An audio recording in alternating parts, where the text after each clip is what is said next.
Our next speaker is Robert M. Price from The Human Bible. We're going to be doing a live Human Bible podcast. If you're not aware, The Human Bible is a podcast that's produced by the Center for Inquiry, and it's put out about once every week or two, right? Is that right, Robert? Yeah, a couple of times a month, random within the month. Okay. So Robert Price was born in Jackson, Mississippi in 1954, and then he moved to New Jersey in 1965. At Gordon Cornwell Theological Seminary, he took an MTS degree in New Testament, and then at Drew University, a PhD in systematic theology, and a second PhD in the New Testament. He served as the professor of religion at Mount Olive College, North Carolina, pastor of the First Baptist Church in Montclair, New Jersey, and director of Metro New York Center for Inquiry. He founded and edited the Journal of Higher Criticism and has authored scores of articles on the Bible and religion. His books include Beyond Born Again, The Widow Traditions in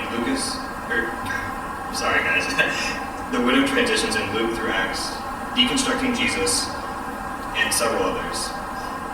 He and his wife Carol and daughters Victoria and Veronica live in Selma, North Carolina. So with that, Robert, if you'd like to go ahead and start going, I'll go ahead and mute our mic here. The Bible, love it or hate it, is a book filled with puzzles and mysteries. It will be our task to unravel as many of them as possible. We want to understand the Bible as a human book, not a book inspired by a God. I'm Robert M. Price, and this is The Human Bible. The Human Bible is a radio show and podcast of the Center for Inquiry, a think tank advancing science, reason, freedom of inquiry, and humanist values in public affairs and at the grassroots. Well, given it is St. Patrick's Day, I thought perhaps I'd do a whole thing in me phony Irish brogue, but I don't think anyone, including me, could stand that for very long. So I guess I'll just go back to my ordinary uncultured caveman-like gruntings. I wanted to do some live Human Bible. Of course, they're always kind of live, but no special effects and computer-generated me's. But I thought maybe since it's St. Patty's Day and we got a new Pope, I'd do a somewhat vaguely Catholic-oriented episode of the Human Bible. And of course, we always start with getting up to speed. Now, the big thing with the Pope is that he's supposed to be the prince of the successors of the apostles. He's the successor of Peter, who was number one among the apostles. Well, what I'd like to do is to fill in some background that's usually taken for granted. What the heck were the apostles? What is an apostle? What does the word mean? And how did the whole idea grow up? Because it's not obvious. A few things are in the New Testament once you set aside the Sunday school catechism that many of us learn early on. And in this case, the catechism is that Jesus picked these 12 guys, and they were disciples, but he also called them apostles. And after he's gone back to heaven, they're just called the apostles. And they are the authoritative teachers of what he taught them. They did miracles as he did. They fanned out across the world and started Christianity as we know it, and founded different particular churches. And depending on who founded your church had more or less clout. And so there were various claims that Peter had started the church at Antioch and the church in Rome. And not only Peter, but the tradition was that Paul, who sort of comes out of nowhere without any real explanation in this scheme, joined Peter in starting the church in Rome as kind of a tag team thing. And well, if your church was started by Peter and Paul, if your bishops were taught by these two biggies, sort of like Mickey Mantle and Roger Maris, for anybody who's old enough to know who they were, well, then your bishop would have great clout. He'd have to be heeded on anything he said. And because theoretically he was just passing on what Peter and Paul said. Now, I should say this seems all to be wrong. according to critical scholarship, and a lot of it not even very new. I mean, a lot of this stuff came out in the Protestant versus Catholic debates of the Reformation and so on, but let's go back a step. Well, I think it might be worth going back in reverse order. The idea that there were so-called monarchical bishops, that is just one-man bishops in charge even of a particular parish, a particular congregation, as opposed to even a diocese or a bigger jurisdiction than that, that seems to be pretty much a 4th century fiction. They did have it by then, but of course they tried to make a chain of direct links back to the apostles, and for obvious reasons. You wanted that pedigree, you wanted those credentials, so again, what you said would go. But there weren't single bishops, and it's the first type of church organization we see on display here and there in the epistles, the letters of the New Testament, and even the book of Acts, which itself is a much later kind of rewrite of church history. You get the impression that individual congregations in individual cities had groups of elders, presbyters, that's what the Presbyterian Church is named for today. They're organized according to councils of leaders in the congregation. Well, presbyteroi meant elders, and so they seem to have had that. Now, why they were named, who knows? My guess is they were the older people, the ones that had seniority in the church or the faith, and may simply have been the people that had houses big enough for people to meet in, since of course there were no church buildings in the beginning. So the idea of a bishop of a church is a gross anachronism. Even worse is the idea that the apostles, and we'll see what that was in a minute, like Peter, James, John, etc., had started these churches. That's really impossible if you just take a look at the Epistle to the Galatians, where we have this big deal made of how Paul, once he had come out of nowhere as an apostle with his own constituency, was the apostle to the Gentiles, right? The non-Jewish people, the non-Jewish nations, and that he and Peter pretty much divided up the world, the Mediterranean world, into Jews and Gentiles. It seems like Peter and his colleagues were supposed to be in charge of Jewish Christians in the Holy Land, and perhaps Jews spread out through the Mediterranean, the diaspora, as it's still called today. Well, Paul is known as the apostle to the Gentiles in the New Testament. That's a little odd if he and all 12 of these other guys were hot-footing it all over the Mediterranean, like these 2nd and 3rd century apocryphal books depict. I mean, there's some of them are, well, all of them are really unwittingly hilarious. They're like the apostles are like Indiana Jones. There's one of these books called Andrew and Matthias in the Land of the Cannibals. There's one where they face off these ant-men. What the heck? It's obvious the early Christian imagination was pretty wild. But the whole notion that the 12 apostles went around throughout the world just is undercut by this earlier claim that Paul was implying the sole apostle to the Gentiles. So most of this is fiction. Now, what was an apostle? Well, the word literally apostolos, it means one sent out. So it could be equivalent to a delegate, an emissary, an envoy. In fact, in Hugh Schonfield's fascinating New Testament translation, he tries to get rid of ecclesiastical terminology, and he calls the apostles the envoys. And so his book of Acts is the Acts of the Envoys. Well, it takes a little getting used to, but that's a pretty good rendering of it. So what was an envoy or an apostle? Was it originally the same thing as a missionary of the Jesus faith? Was it someone who had been a disciple of Jesus?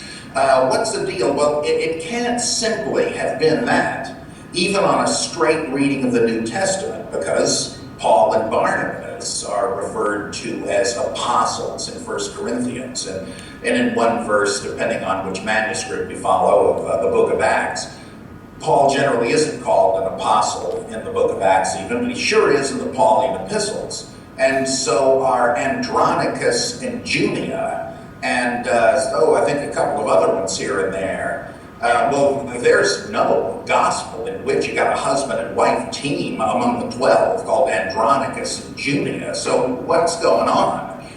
Well, apparently the apostles and the 12 were not originally the same group. They may have been rival authority factions in the early church.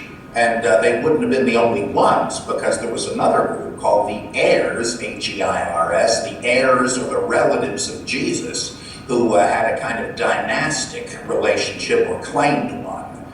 I know this begs the question of whether there was a historical Jesus, and as you may know, I doubt seriously that there was, but I can't really get off into that. At least the idea was there was this other group that were considered to be the relatives, kind of like the caliphs of Jesus. And they didn't get along too well, and that's reflected various places in the New Testament.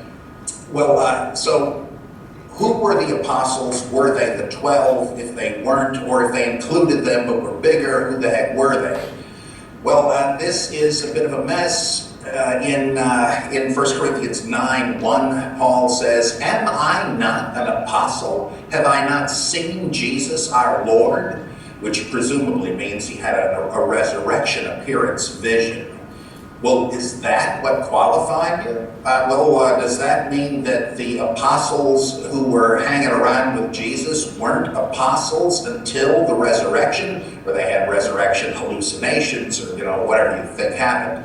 If that's the case, where did we get the idea that they were the apostles already in the ministry of Jesus? And it just gets murkier. This is one of those questions, and there are loads of them, especially in the Bible, where you hear the explanation and you say, look, I'm sorry, I'm still confused. But that means you do get it, because to clarify it, you have to show that it is confused, that we don't have a single coherent picture. Well, where might the notion of apostles have come from? I think we have, and this of course is not my own pioneering work, I'm getting this from great scholars like Walter Schmidhals and Gunter Klein and others. Apostles, I think what they may originally have been, we have a clue of that in the Epistle of the Hebrews, where Jesus himself is called an apostle. And the great apostle of our faith. What does that mean? He is an emissary to whom? Well, it kind of implies that it's an alternate metaphor for him being the Son of God or the Word of God, the earthly manifestation of some power from beyond.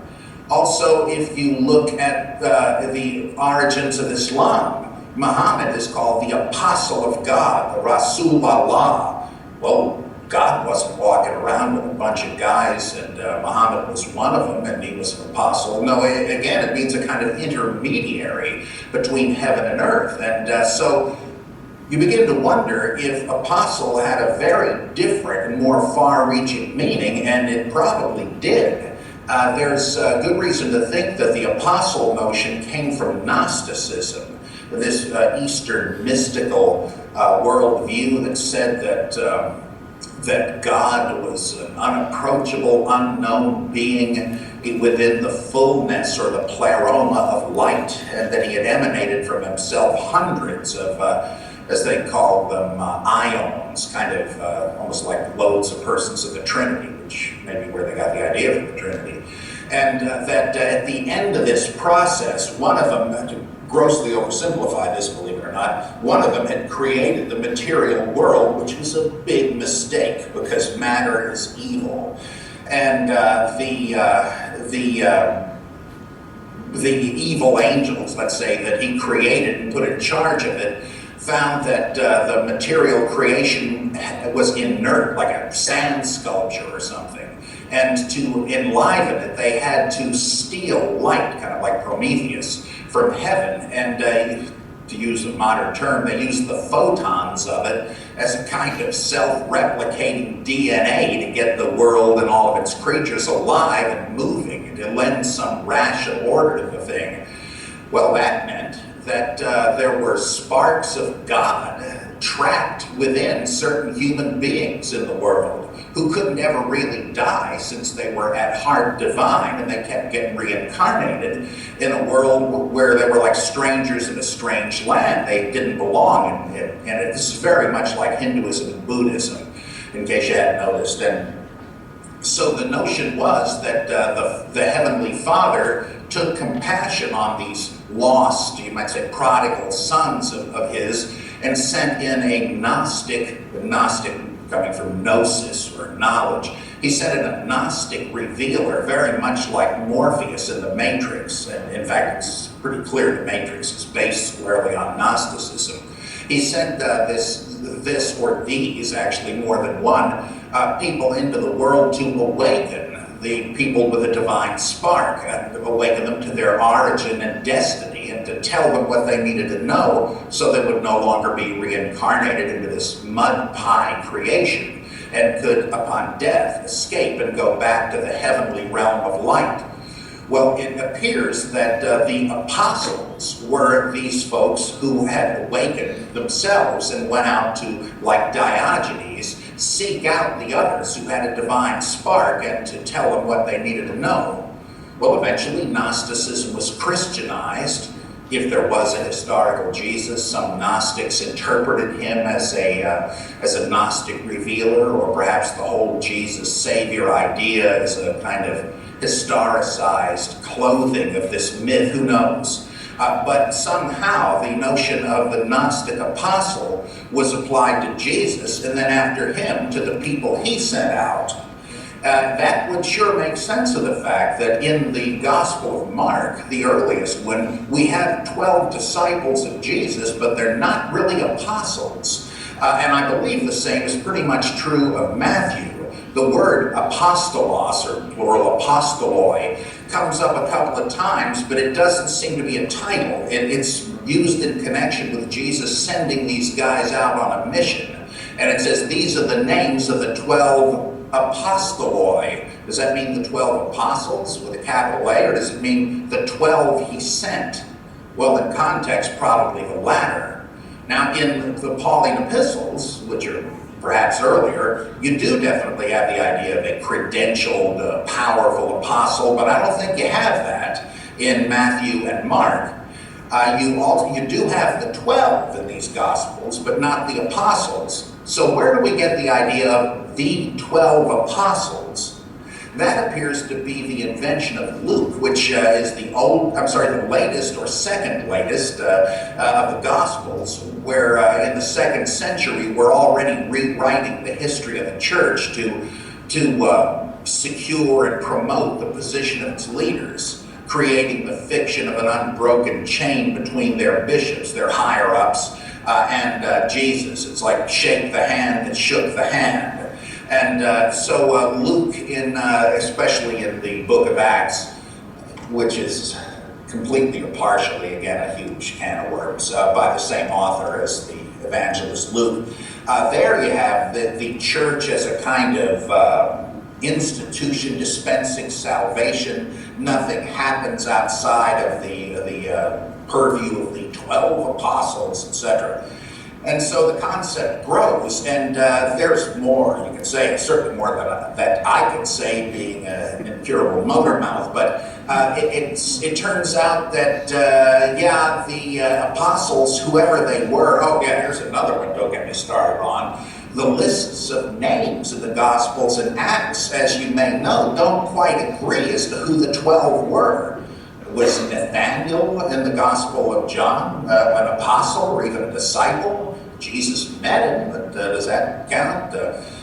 Was Levi a disciple? Was he the same guy as Matthew? He is in one Gospel, he's not in another. Who the heck was Lebbaeus, who appears in a couple of manuscripts? What a mess. I tend to go also with the theory of Robert Eisenman, who wrote these huge books the size of a cinder block, but worth it. James, the brother of Jesus, in the New Testament Code. He thinks that originally there weren't any 12 disciples, apostles, whatever you want to call them, that they're all sort of doubled and tripled versions of this earlier group, the heirs of Jesus. which would have been the same guys mentioned in Mark chapter 3 when Jesus goes to the synagogue and they say, hey, I think I've seen this guy before. Didn't he used to live here, and aren't his relatives still here? And they name 4 guys: Simeon, Judah, James, and Joseph. Well, that's probably an official list of these supposed relatives of Jesus, and they may even have been, as I say, split up into different characters so that there were no historical 12. Oh my God, what a mess. And that's what looking at this stuff through the eyes of historical criticism does to you. You can no longer really be that sure of much of anything.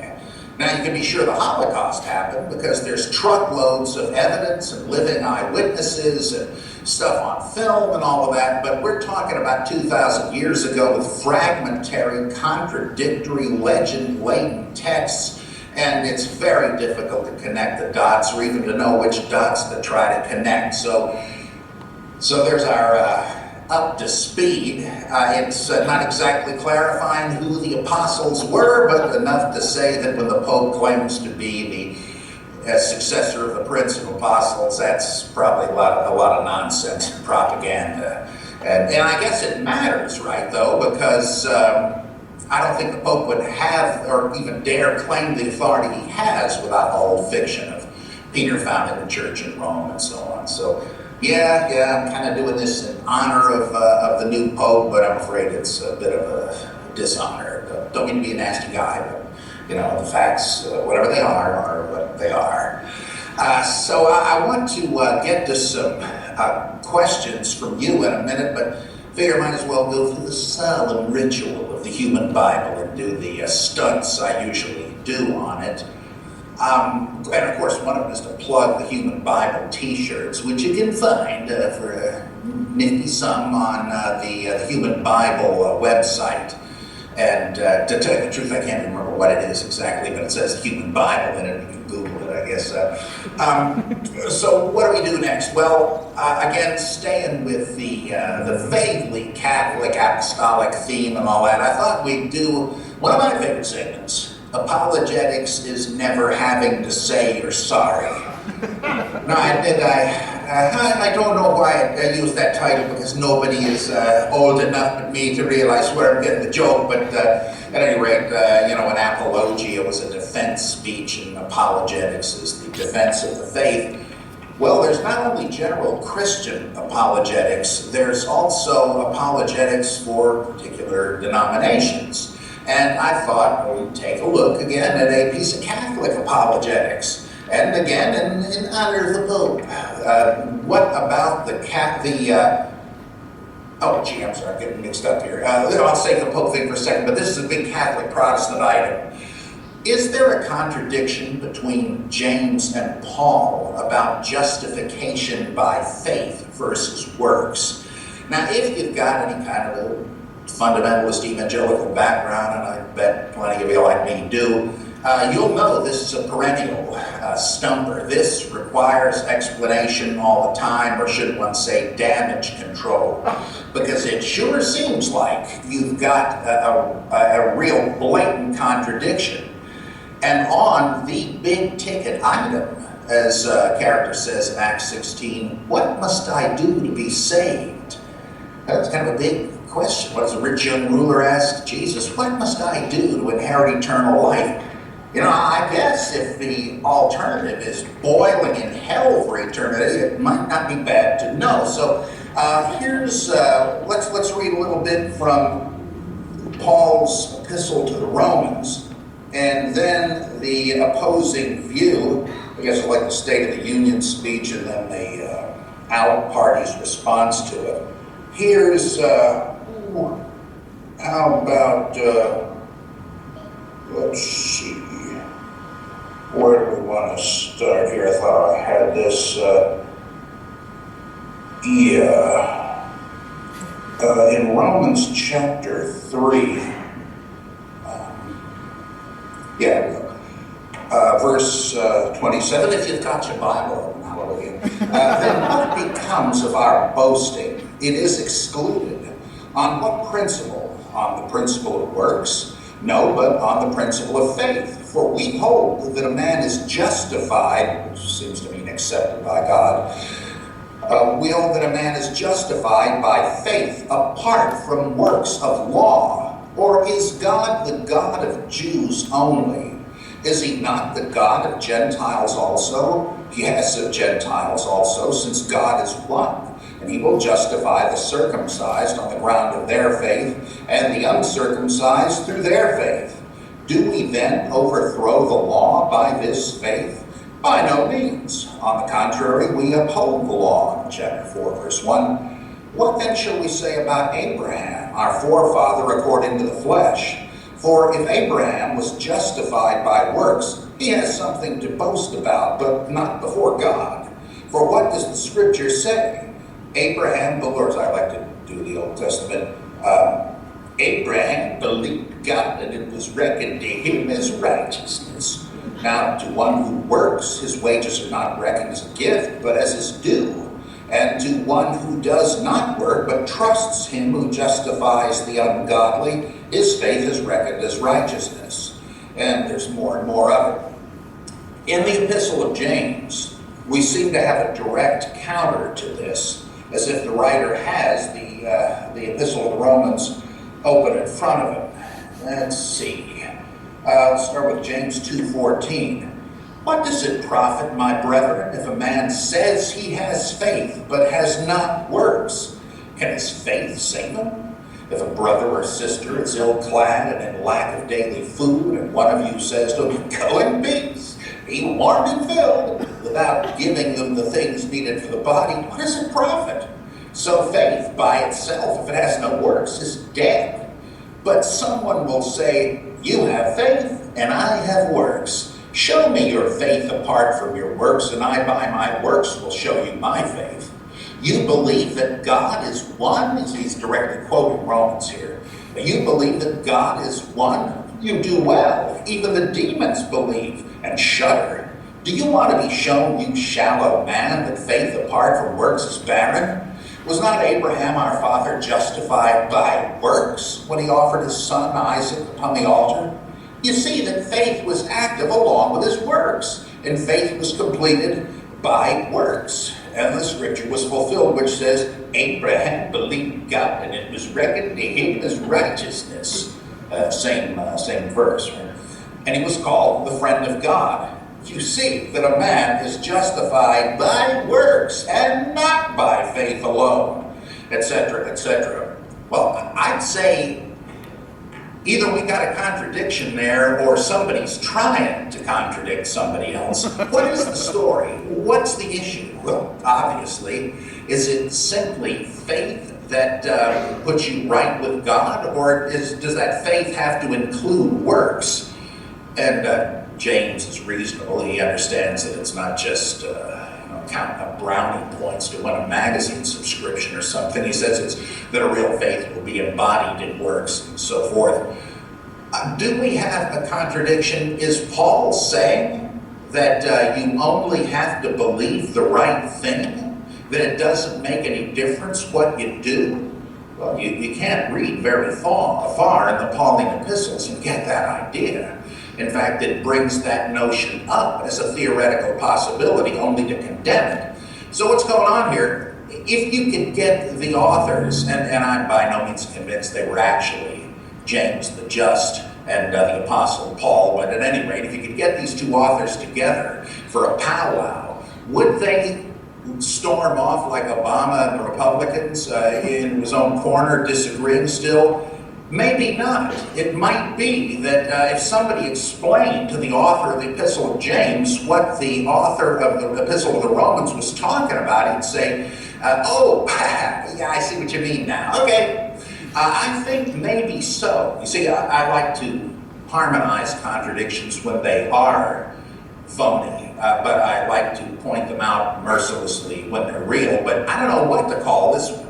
Because it looks like, if you look at the whole of Romans, and really the rest of the Pauline epistles, when it says keeping the works of the law do not save, they're not talking about being a good person. They're not talking about moral deeds. The issue is whether one has to keep the observances of the Jewish Torah, kosher laws, holy days, circumcising your male children, etc. Because that was a huge issue in the early church once non-Jews started becoming Christians. Well, gee, do they have to embrace Judaism to become Christians? I mean, Jesus is the Jewish Messiah, right? I guess they do. Oh, no, they don't.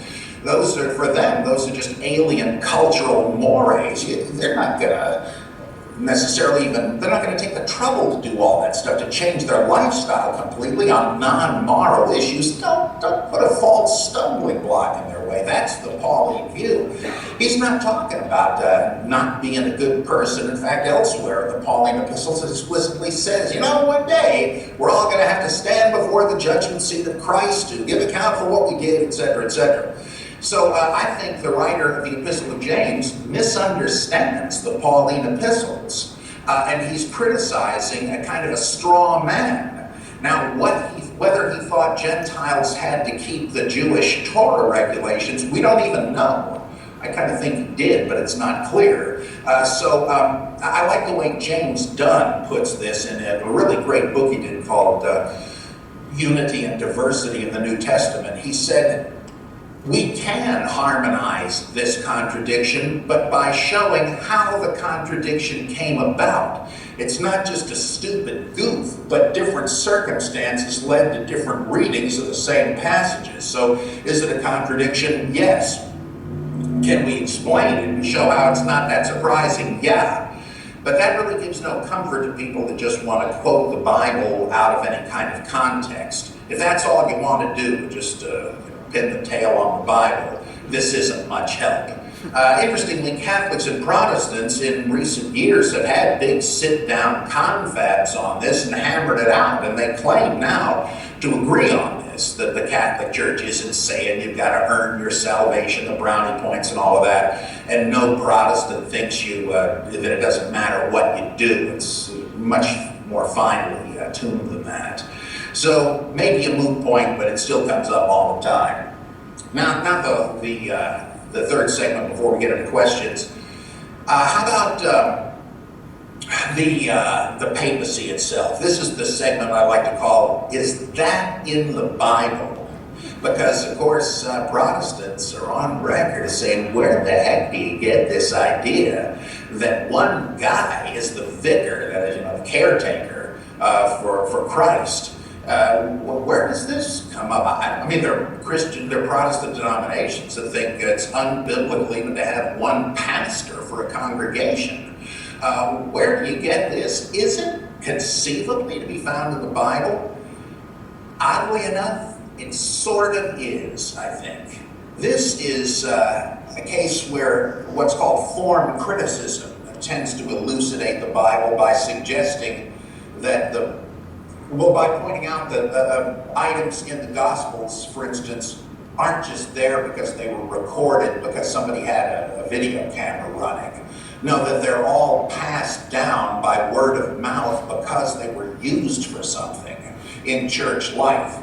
We've already talked about how the idea of the apostle itself was changed in order to serve the needs of authority figures and so on. This is another one of those. Let's take a look at the single passage that is supposed to be the basis for the papacy and see what you think. This is Matthew 16, and so let's start verse 13, the great confession of Peter. Now when Jesus came into the district of Caesarea Philippi, he asked his disciples, who do men say that the Son of Man is?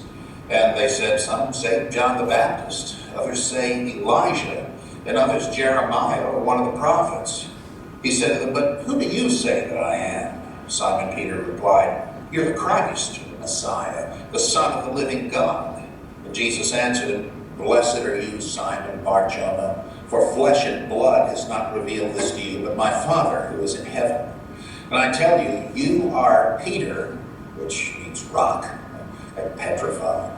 And on this rock I will build my church, and the powers of death, or literally the gates of hell, or Hades, shall not prevail against it. I will give you the keys of the kingdom of heaven, and whatever you bind on earth shall be bound in heaven, and whatever you loose on earth shall be loosed in heaven. Now, what is he telling Peter? What sort of honor or privilege is he giving him? Well, for one thing, let's be clear that this has been added to the story. There's no room for this in Mark. Mark has a shorter version of the story where Peter does not get the golden star, he just gets a rebuke. So whoever added this is trying to make Peter look a lot better than he did in Mark. I mean, Mark has like a running campaign to show what an idiot Peter was, because he's trying to discredit his memory as someone you could appeal to for your leadership, right? He doesn't like that, so it makes Peter and the rest of the 12 look like a bunch of bungling dopes consistently.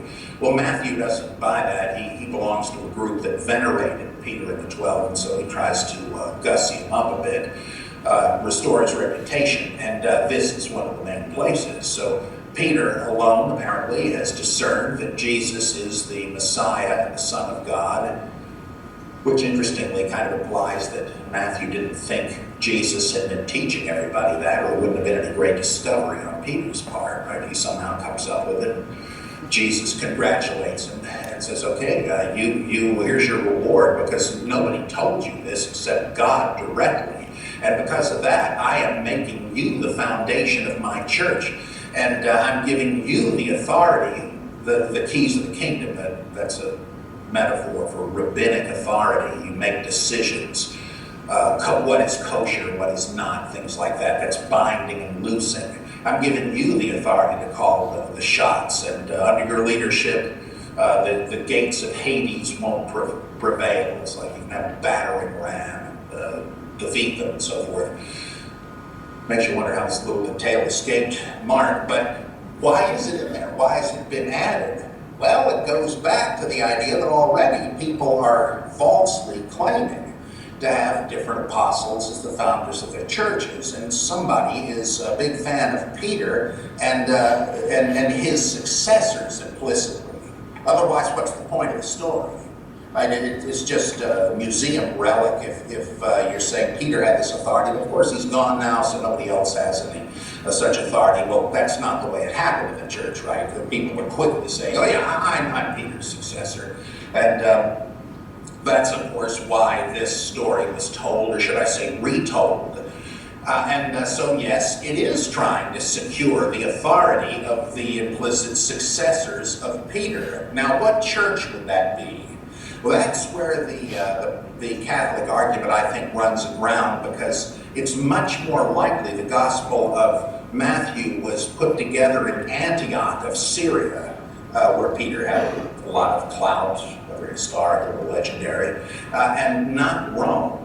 Now, Rome played the same game eventually and added Paul to the mix and beat out Antioch, but the story in Matthew appears to be trying to promote the authority of the bishops in Antioch. So, is the papacy in the Bible? Well, not exactly, but it's closer than Protestants think.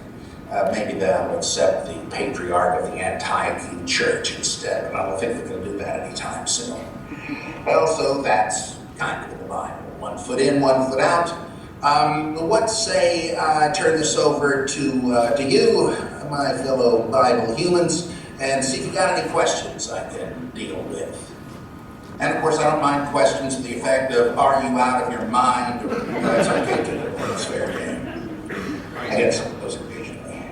So here's our first question. Good morning. How you doing? Good. Okay, let me see if I can phrase this right. Peter would have promoted mostly Jewish tradition going into Christianity, early Christian beliefs. But he would have brought with him his Jewish background, right? Yeah, I think so. Okay. And one of those would have been that a proper rabbi should be married. Yet it's Paul who promotes celibacy. So what is the Catholic Church's correlation between promoting Peter as the head of the church, but then taking Paul's idea and promoting celibacy?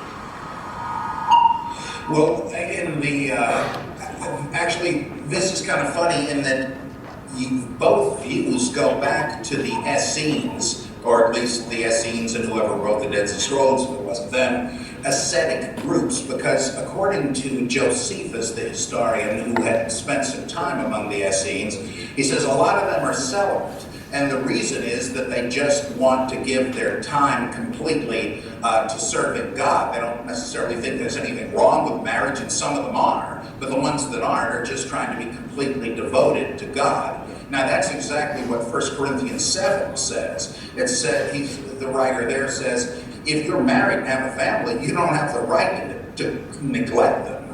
You've got a commitment there. It might be better, theoretically, yes, as I do, to devote complete and total time to the Lord, as he says, Christian ministry, whatever. But you've already made your choice. You can't just neglect your family. Well, that's very much the kind of pragmatic view of the Essenes, as Josephus describes them. And that is the Catholic rationale, as I understand it, for priests not being married.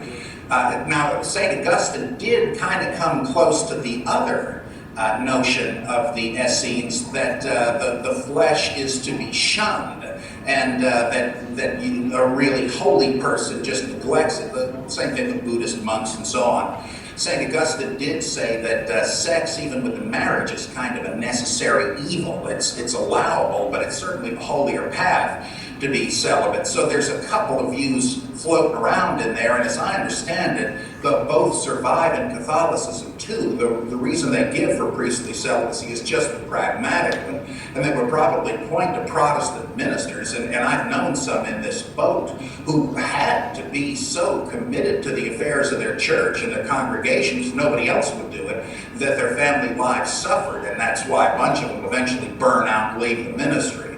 So it kind of depends on which pope, I guess, you get as to how severe and anti-sexual the celibacy approach is. And I think John Paul II said once that the idea of a compulsory celibate clergy was not one of the immutable laws of the church, that it could possibly change, though he was not going to change it, but he knew what the future held. So it's another one of these things where we've got two different possibilities.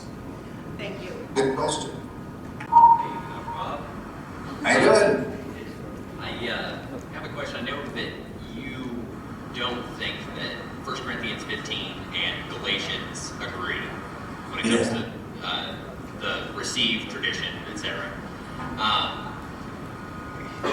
When I was listening to a debate between, or a conversation between Mark Goodacre and Richard Carrier, where Carrier talks about Carrier's interpretation of 1 Corinthians 15 actually agrees with Galatians, where he thinks that both passages, he thinks that in 1 Corinthians 15, when Paul talks about receiving the tradition, he's actually using the same word that he uses in the Galatian passage, and he's talking about receiving it directly from Jesus, not from human tradition.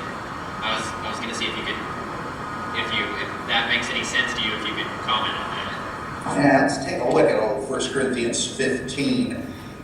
It seems to me that he's saying he was taught this by the people that he immediately says agreed with him on this, if nothing else. Whether it was I or they, that's what we taught. And let's see, that's 1 Corinthians 15:3, for I delivered to you as of first importance what I also received, that Christ died for our sins in accordance with the Scripture, that he was buried, that he was raised on the third day in accordance with the Scriptures, and that he appeared to Cephas and to the 12, and so on and so on. The reason for thinking, and he could be right, but the reason for thinking that he is saying, or the writer is saying that, he was catechized by the earlier apostles, is that all of this stuff, the list of appearances, etc., has a kind of poetic meter, as a number of fragments, usually hymn fragments in the New Testament do, and it seems to be tradition that dealt with his predecessors and is stated in a way so that it can be remembered, kind of like the Apostles' Creed a bit later. So I think that if it were just Paul saying, look, here's what God told me, there's a problem with it being in this liturgical form, for one thing. It seems much more likely someone is saying Paul was taught this formula. And secondly, it's also a little odd to me to think that he would be saying the Lord or Christ or whatever immediately revealed to him a list of who else he appeared to. That seems like church material rather than the content of a revelation, which is what Paul says, or whoever says in Galatians, where he said that he received this stuff directly from Christ and from no human being. What was it he received? Well, his commission to preach the law-free gospel. That's a different sort of a thing. He's saying, I got this insight directly from Christ. Whereas here, given the content and the form, it seems to be liturgical material that somebody catechized him on. So it's really a formal issue rather than just the simple meaning of the word received. I should have told you guys. Okay. Thank you. Hi, Dr. Price. How you doing? Great to see you. Very well. I had a question about concerning 1 Peter 3:15. A lot of times I'll talk with believers who are really reluctant to give reasons for why they believe, and they'll insist that nowhere does Jesus or does any biblical author tell us that we have to defend the faith. And a lot of times I'll cite 1 Peter 3:15 as this passage talking about how always be ready to give a reason for what you believe. Am I right using that passage in this way, or is there context that I'm not using it correctly? Am I misunderstanding? I think that in the context where it's talking about persecution and so forth, because he immediately in the adjacent text says, if you suffer by way of punishment for something you did, well, you deserved it, you asked for it. But if you're being persecuted as a Christian, I think one of the 3 places in the New Testament the word Christian comes up, he says, well, that's there you're building up a reward in heaven. And I think the idea is that you're saying, yeah, I'm a Christian, I'm doing this for Christ. It's my faith that's the issue. I doubt seriously that this author is saying to common Christians, you should know about the ontological argument and that sort of thing. So in fact, I think that this whole thing that evangelicals say about witnessing is a big mistake. I think the New Testament writers seem to think you would leave that in the hands of a group of trained missionaries. Jesus has shown, given the orders to these itinerant preachers and all that. I don't think they envisioned ordinary Christians going around trying to witness to people on the bus and so on. In fact, the results are often comical and at least grossly annoying when they do. So I think that we tend to read back 20th, 21st century evangelicalism into it, and this may be an example, though maybe he just means be able to articulate what it is you believe, and that's a bit of a different thing. That's, again, you can't be sure, and it's a messy nuance anyway you cut it. Thanks.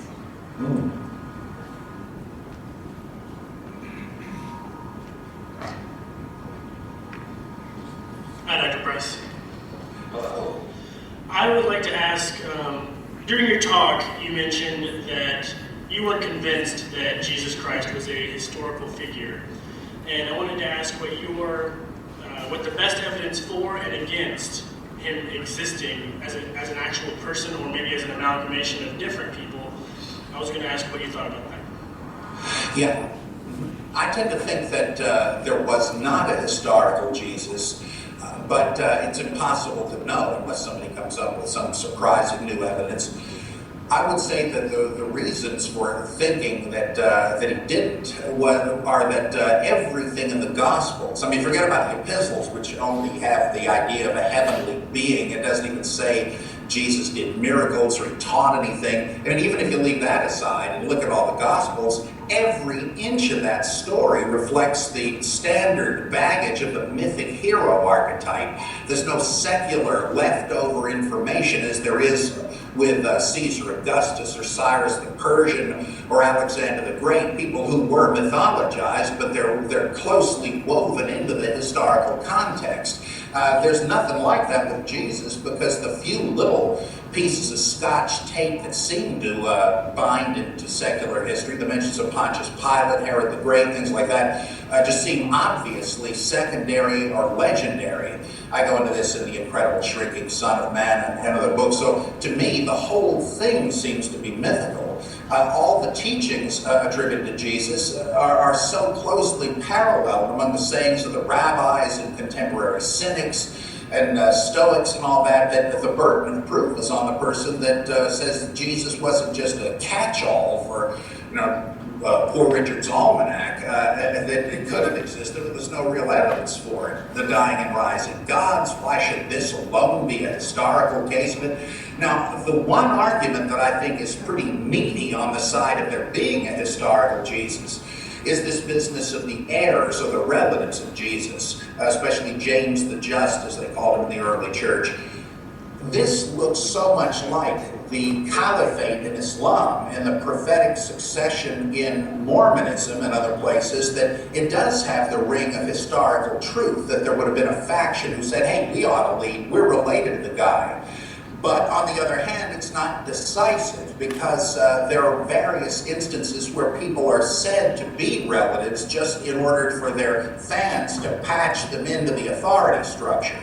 You have that all over the place in Genesis, oddly enough, but even in the New Testament.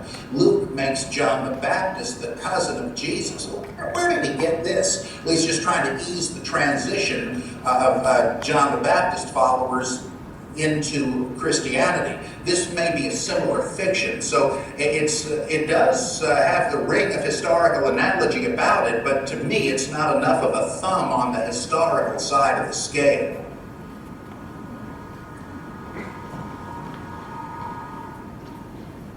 Hi, Dr. Bob.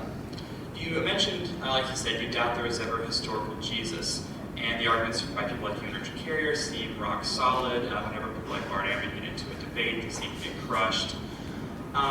What is the impediment to that view getting adopted by the consensus of historical experts like yourselves?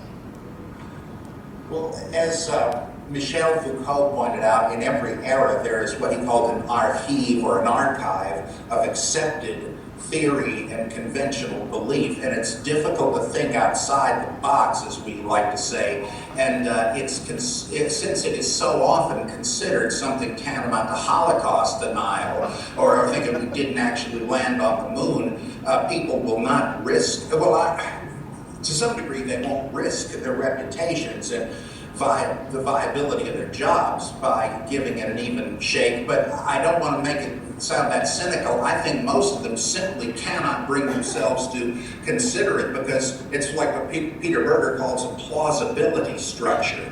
You're in a group where certain things are implicitly off limits, and eventually that may change, though I doubt it. But I think I'd like to point out to people that according to the consensus of scholars, Jesus should have been put to death, right? In the gospel story, the consensus of scholars is utterly meaningless to me. You really do have to look at the arguments, and many of them just refuse to. We've got one more question.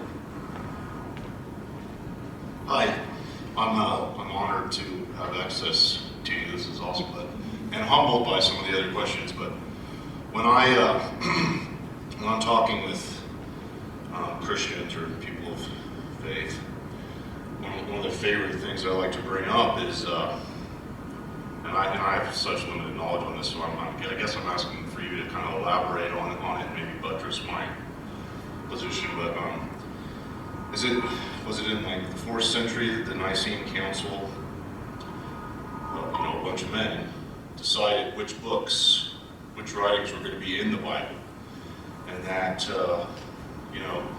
people of faith like to call it the Word of God, but here we have a bunch of men that decided what was going to be in it in the first place.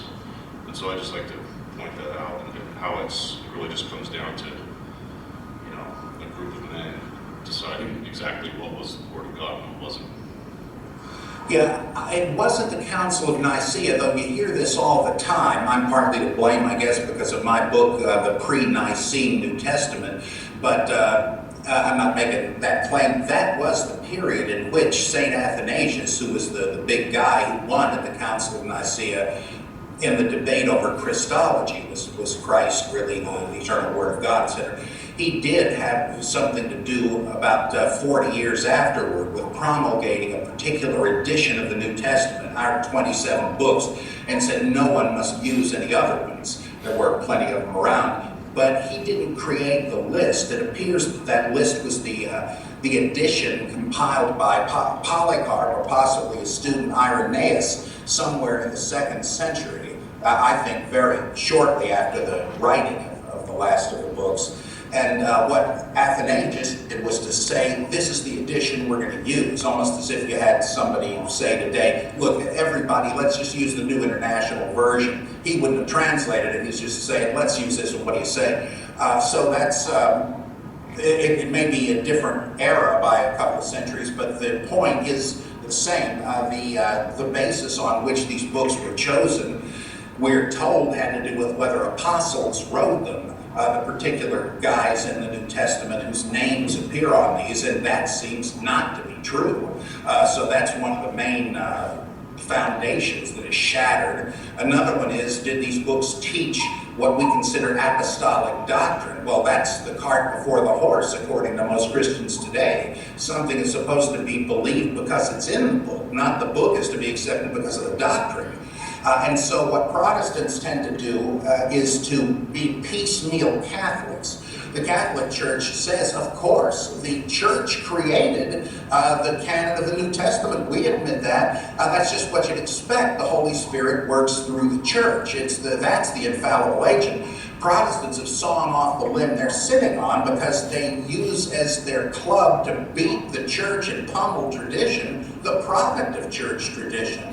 And they then have to try to, when somebody points it out, they have to resort to bad arguments. And this is what they say, J.I. Packer and others, it's George Ladd, that, the Holy Spirit made it clear to the otherwise fallible church fathers that these books were really the Word of God, or even worse, some of them say it's just self-authenticating. Just read it for yourself, you can tell it's the Word of God. Come on. That's the argument for anything, but you're right. I mean, I think you got them. They're simply taking for granted what they were told in church. And why do they believe that or anything else if they hear in church? If you really came down to it, it would be either, well, I was raised in this church, so it must be true, or if they converted, and this one I like even better, well, the Trinity, whatever, has got to be true because the folks in my church are so nice. You know, I want to belong to this group, and this is what they tell me to believe. It's just utter intellectual suicide.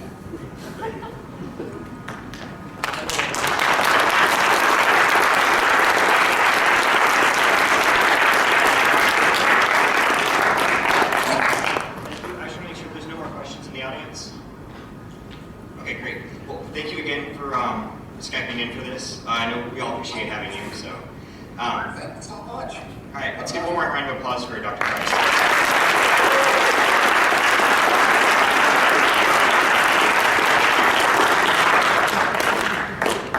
Thanks for joining me on this episode of The Human Bible. To send us questions or comments on the show, which we really hope you do, you can email questions@thehumanbible.net or feedback@thehumanbible.net. We're also on Twitter @HumanBible, on Facebook @/TheHumanBible. And you can even leave a voicemail on our Human Bible hotline by calling 716-71-BIBLE. You can get all that information and more on our website, thehumanbible.net. Views expressed on the Human Bible aren't necessarily the views of the Center for Inquiry, nor its affiliated organizations. The Human Bible is produced by Adam Isaac in Amherst, New York, and features contributions from Debbie Goddard. I'm your host, Robert M. Price.